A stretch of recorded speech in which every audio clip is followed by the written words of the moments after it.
Okay, folks, let's get started. We've been talking about the legality principle, the idea that legislatures define the substantive criminal law, and judges take a more deferential role in creating this body of law. Now we're going to be talking about the ripple effects of the legality principle. Now, prosecutors are not running around saying, oh no, there's all this terrible conduct going on that I can't reach because the legislature hasn't spoken. The legislatures in the United States have spoken quite a lot about criminal law and have created quite a vigorous body of law that is broad and deep, covers all kinds of conduct. So that's not really the issue. It's not so much that prosecutors don't have the tools to work with. But what we will talk about here are various ways that judges account for the legality principle as they interpret those existing statutes of criminal law. So let's jump in and take a look at some of those ripple effects. And in general, you can say that because of this principle in the background that it should be the legislature in charge, the echo effects of that are that judges are pretty reluctant to interpret the raw material that they are given in a way that expands its reach to cover too much conduct or too many people. So if the judge feels like this is an expansion of the criminal law, then they will typically be reluctant to do that. We see that in at least three different settings. There's the ex post facto doctrine that shows up, which we'll talk about in a minute.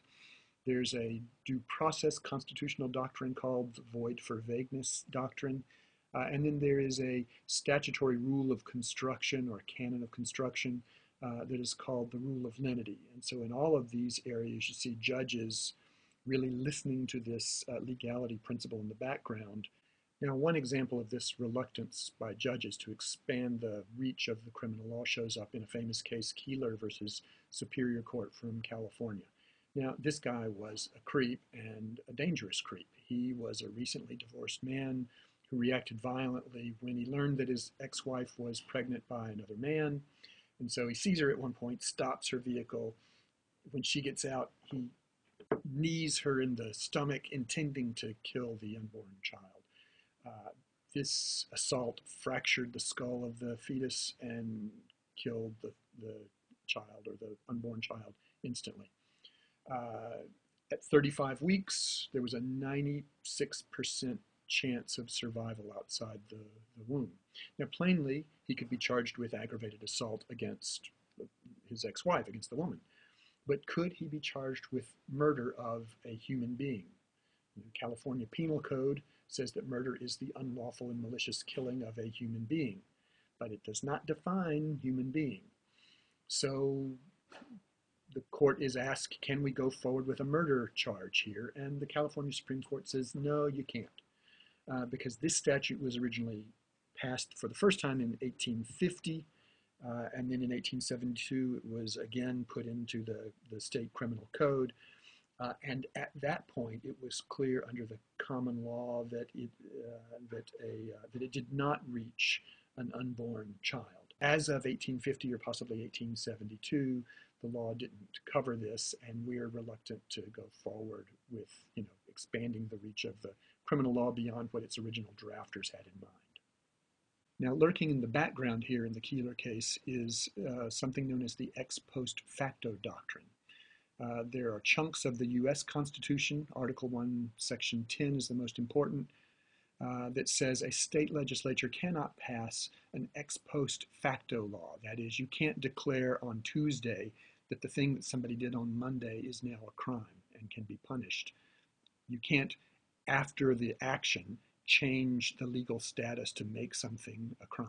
Calder versus Bull from 1798 is sort of the original description of the operation of this constitutional clause, where the Supreme Court says that what really worried the people who, the framers of this constitutional provision, was that Parliament used to declare something to be treason when it was not treason when it was done, but they declare after the fact that it's treasonous, and therefore basis for capital punishment.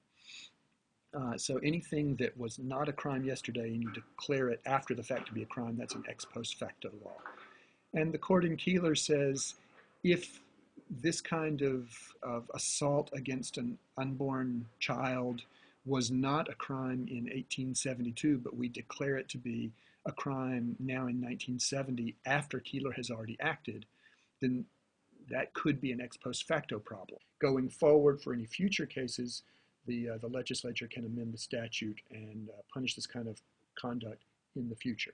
Now, there's another setting where this limitation on the common law of crimes comes up, and that is when a legislative body actually passes some language, but it's just so wide open that nobody can really tell what it means, and so the actual coverage of the law is left in the hands of the police officers who are enforcing it and the judges who are instructing juries and so forth. In that setting, sometimes the courts will say, this is really not even criminal legislation. It's just so void, just so vague that it's void for vagueness, a constitutional doctrine under the Due Process Clause, because the Constitution requires a certain amount of notice to people so that they can know ahead of time how to stay away from criminal trouble. An example of this void for vagueness doctrine at work is Chicago versus Morales, which is a Supreme Court case from 1999. The city of Chicago had a loitering problem. They had a bunch of gangs that were hanging out on different street corners trying to establish their turf, and that led down the road to some violence and threats, and the residents were complaining. They weren't able to stay on their own streets, and so neighborhood groups and the police lobbied in public hearings for an anti-gang ordinance, and Chicago's city council came up with this ordinance, which counts as a form of a criminal legislation. And so it says that you have violated the criminal law if there are two or more persons, you're in a public place, at least one of them is a gang member, and you are loitering, that is, you are remaining in one place with no apparent purpose. And then an officer comes along and says, okay, move along, and you disobey that order. So if that sequence of events happens, then you are guilty of an ordinance violation here, a minor crime. The Supreme Court said, no, can't do that. That's so wide open that it's got two problems. First of all, nobody can tell ahead of time what they need to do to avoid violating the law. And second, the officers who enforce it can really enforce it against anyone, anywhere, just about. That is, they have way too much discretion to pick out who's violating this law and who is not.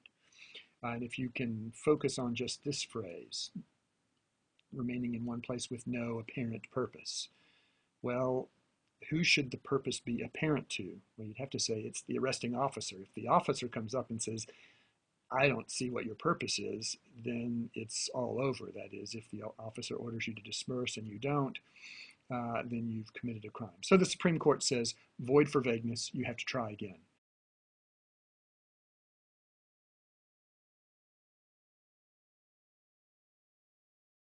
One last example of the legality principle at work in criminal law sometimes is an interpretive technique known as the rule of lenity. The rule of lenity says that if a court has two possible readings of a statute, and one of them covers less conduct, less territory than the other one, then the court should choose the more restrained, the lesser reading of the statute. In other words, the court should read statutory language to be lenient wherever possible, wherever that's a plausible reading of the statutory language. The trouble with this interpretive rule is that it's not used consistently. You really can not predict very well at all when it will be invoked, or when instead the court will say, well, we will apply the criminal law to cover all cases within its fair import. An example of this doctrine being used by the lawyers, although ultimately unsuccessfully by the defense, shows up in United States versus Gray. In this case, we've got a party, James Gray, who filed two civil suits in federal court, And the judge, Paul Hatfield, that's this guy here, dismissed those civil suits. And then Gray was upset about this, and he starts threatening to murder the judge. And so the U.S. Attorney charges him under a statute, 18 U.S.C. Section 115A, and you see the language here. And the trouble is, he didn't threaten to murder a member of the immediate family of a judge. He actually threatened to murder the judge himself, Judge Hatfield. And so Gray's argument is that this statute doesn't apply to me because I didn't threaten his family. Rule of lenity: if you can interpret a statute in a way that covers less ground, then you should do it that way. The court didn't buy it here. Now, the reason that the court decided not to apply the rule of lenity here and instead to apply the rule of fair import is because the court looked into what we call the legislative history, the things that the legislators wrote down in their committee reports and the things that they said when they were debating the bill on the floor of the House and the Senate. And it was plain from those settings that they were talking about threats not only to the family members, but to the officials themselves, including threats against judges. So it looks like the court says this is just a drafting error. They meant to cover this. They said they were covering it, so they thought that's what they were covering. I will fix their mistake for them. So you do see this occasionally.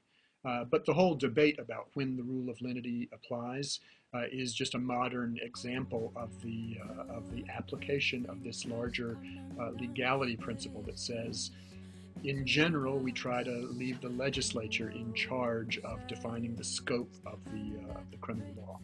Okay, so we're ready now to talk in class the next time we meet about how this rule of legality applies in different modern criminal law settings. See you then.